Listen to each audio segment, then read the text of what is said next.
नए कृषि कानूनों के खिलाफ पंजाब हरियाणा के किसान 78 दिन से दिल्ली बॉर्डर पर प्रदर्शन कर रहे हैं।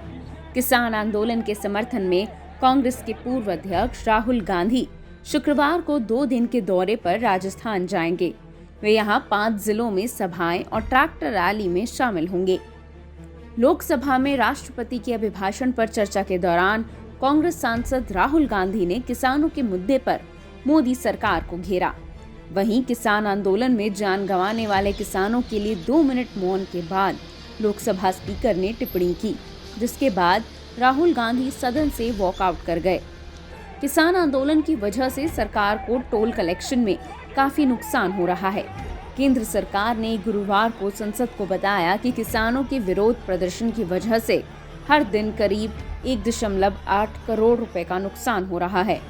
कृषि कानूनों के खिलाफ हो रहे प्रदर्शनों की वजह से पंजाब, हरियाणा और दिल्ली एनसीआर क्षेत्र में कई जगह दिसंबर से टोल कलेक्शन नहीं हो रहा है।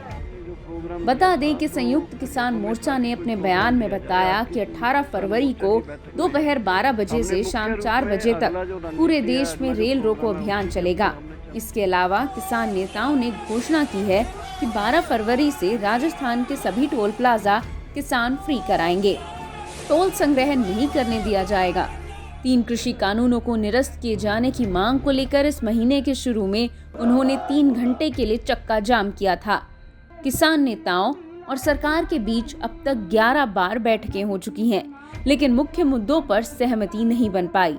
संयुक्त किसान मोर्चा ने साफ कर दिया है कि जब तक सरकार कानून वापस नहीं ले लेती और एमएसपी की गारंटी नहीं दे देती, तब तक वे लौटने वाले नहीं हैं।